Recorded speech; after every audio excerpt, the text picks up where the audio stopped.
There's always the urge to remove oneself out of their comfort zone. A majority of the time, developers grow tired of presenting the same experience and want to switch things up, even if their fan base may not take kindly to the change. By working alongside KO Tecmo's Team Ninja development group, Square Enix is shaking up the status quo of what it means to be a Final Fantasy game yet again. Gone is the turn-based combat of yore or the flashy, frenetic gameplay that has been both praised and criticized in regards to Final Fantasy XV and the Final Fantasy VII Remake. In the combat formula's place is a more precision-focused hack-and-slash experience, just waiting to make players regret that one fight where they didn't block at the right moment. The initial demo didn't leave yours truly with the highest hopes of what the full game would produce, but during a very crowded release time, I took a chance to see if Stranger of Paradise Final Fantasy Origin was just as chaotic as what Jack and his band of warriors are trying to conquer, or a surprising sleeper hit of 2022.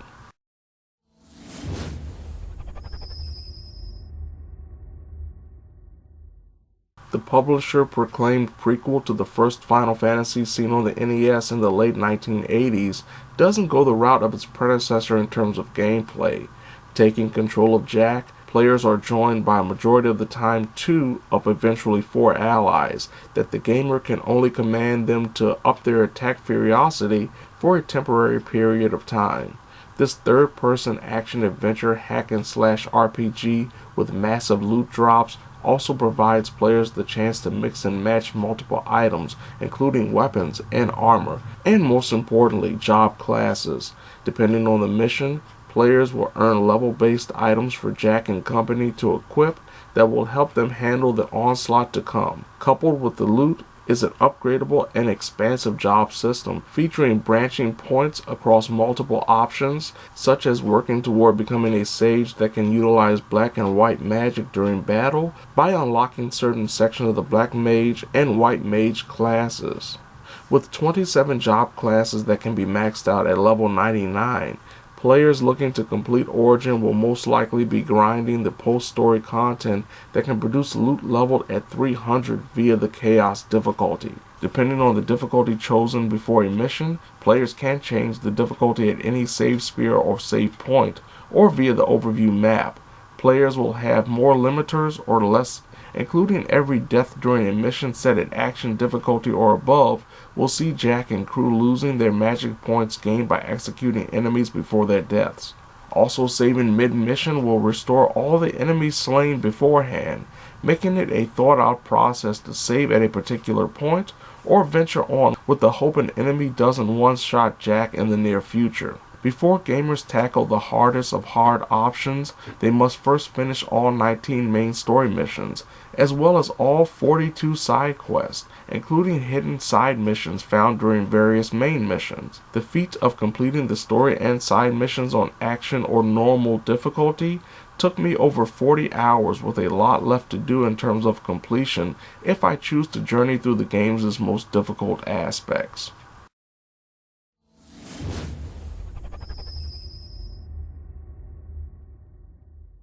Origin is a very interesting Final Fantasy spin-off in regards to not only the story presentation, by being more condensed and less hefty in regards to cutscenes and dialogue unlike recent franchise entries, not a turn-based JRPG, but a Souls-like Neo-inspired experience. Stranger allows players a few avenues in regards to combat mostly associated with an expansive job system. Jack can perform light strikes with his weapon or unleash a chargeable heavy attack.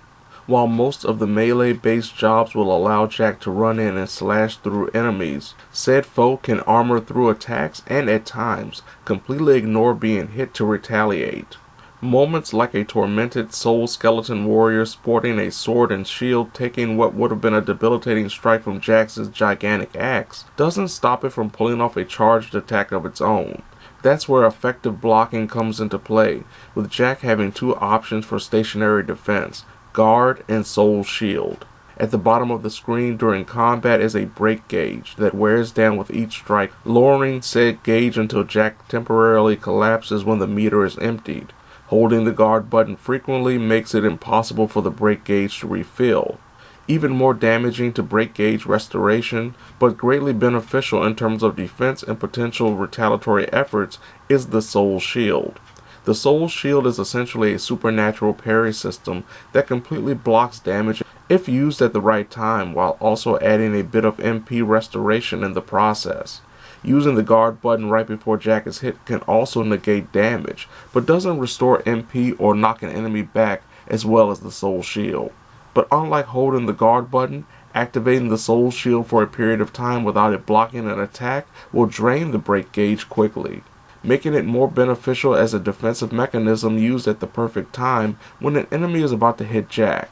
The Soul Shield is also effective in turning an attack against an enemy. Almost every foe has 4 types of attacks: regular attacks that usually come out of nowhere, yellow-colored maneuvers that can be interrupted if Jack and crew hit said enemy enough times before the adversary can execute the action, unblockable moves colored in red that usually do heaps of damage if they land, and purple attacks that Jack can absorb via the Soul Shield, that the player can fire back at the enemy if Jax's break gauge doesn't deplete before utilizing the absorbed attack. These absorbed attacks can be greatly beneficial for obvious reasons, stopping a potential devastating move from crippling Jack, while gaining a temporary attack that can potentially wear down the enemy's own break gauge. Though cutting down a foe's health is a great option for victory, depleting their break gauge is a usually quicker option.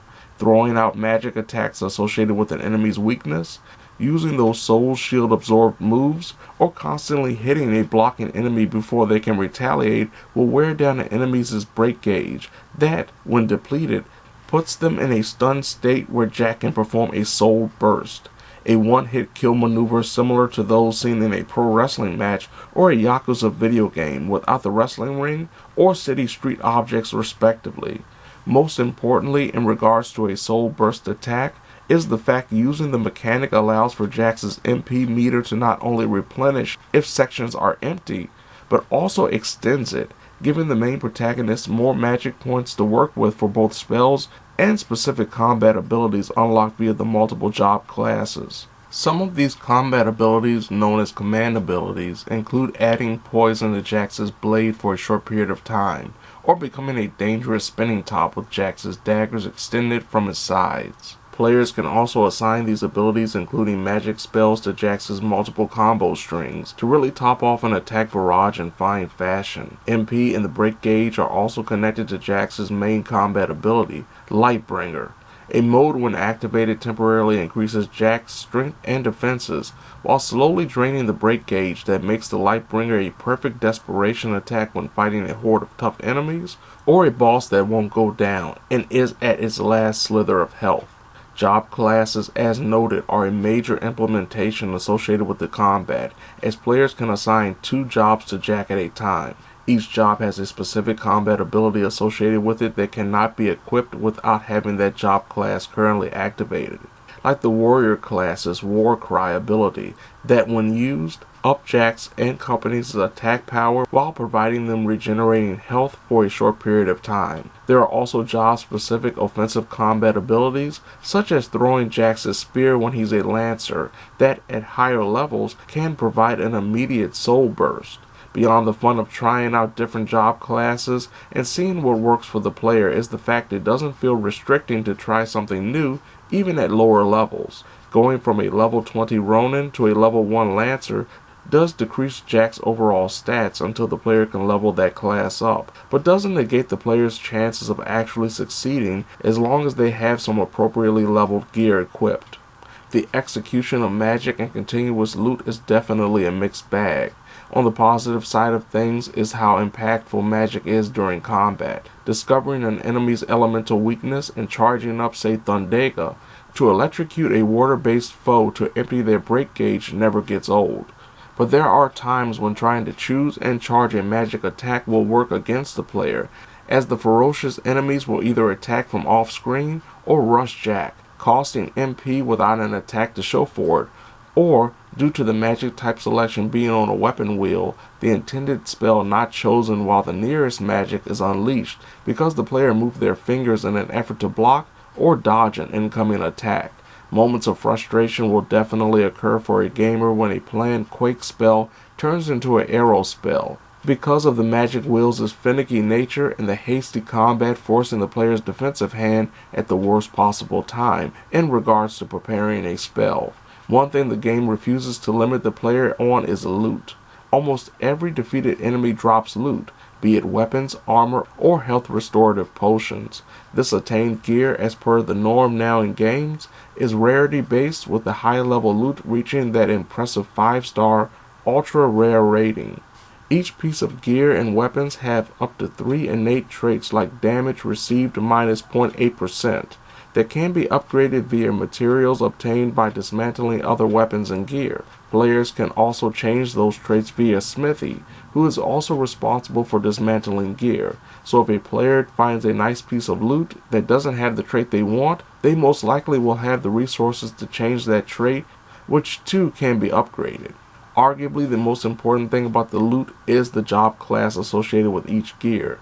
Each equipped gear that has a job class associated with it will increase the affinity level of the currently active job.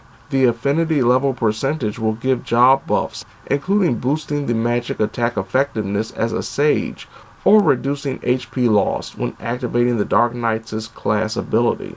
Though players can make it through the story and side missions on action difficulty by just letting the computer optimize all the characters' gear loadout, the bonuses coming from high percentage affinity levels definitely encourages the player to take the time out between missions to scour their inventory and figure out what's the best gear for the upcoming battle.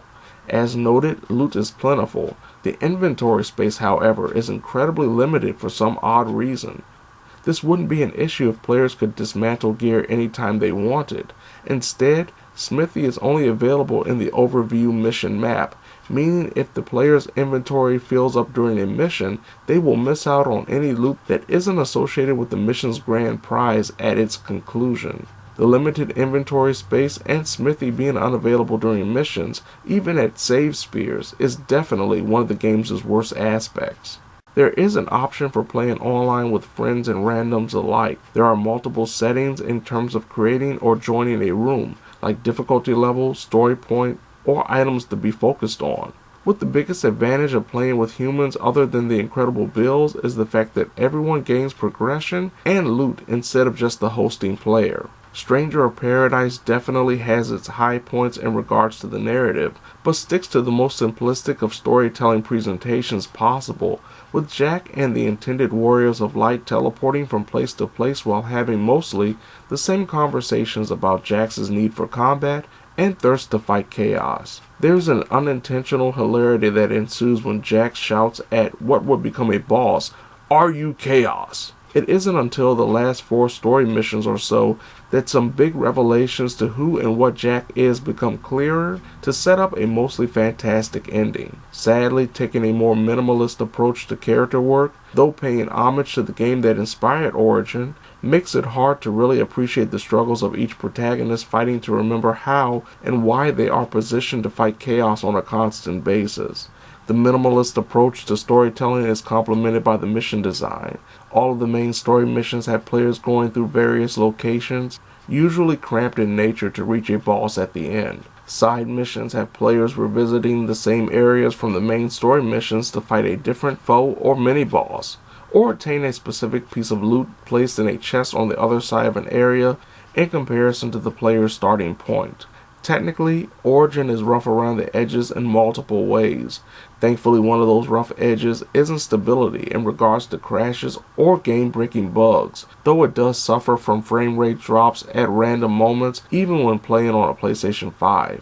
The game doesn't look good with washed out color palettes, made worse with backtracking or trying to identify points of advancement due to the lacking waypoints or progressive mission information outside of the characters remarking about their most recent accomplishment. In regards to gameplay, combat's biggest issue really comes with its boss battles. Though all enemies have attack patterns, those patterns are solely associated with the attacks themselves and not how the foes act in a manner where the player can identify what they do in a sequence and learn from those sequences.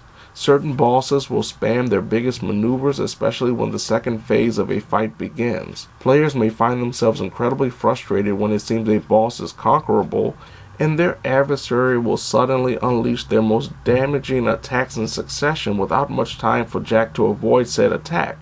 And if his break gauge is emptied, is prone to a follow-up strike that most likely will result in a game over.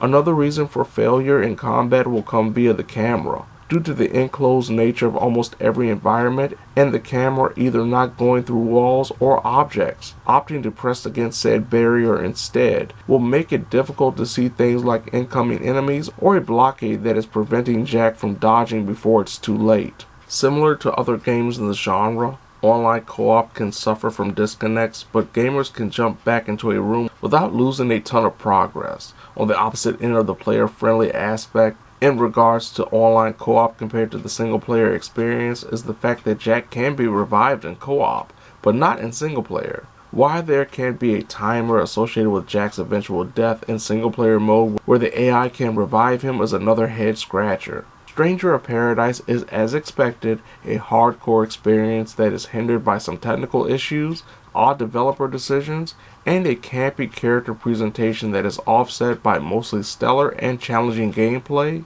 copious amounts of loot alongside an extensive job system, and more meme-worthy moments than someone can shake their sword at in the face of chaos.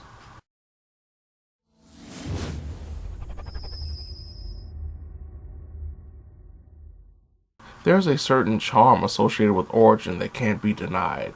Thanks to an impressive combination of copious combat options, ridiculous gear drops, and one of the most extensive job systems seen in any Final Fantasy game, there's a mesmerizing rhythm encouraging the player to continue on even when a boss is continuously stomping Jack to death.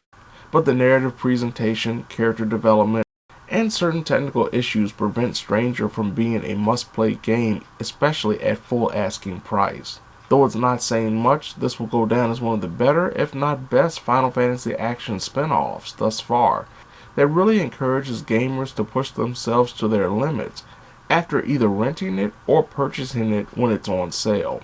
Here's to destroying chaos and all that it brings, including foul odors, interrupting monologues, and powerbombing a fiend to the depths of crystallized hell. Open flame!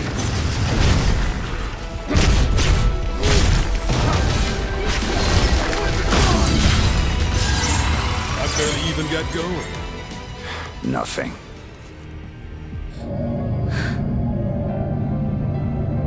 The past leaves scars behind. Ignore them.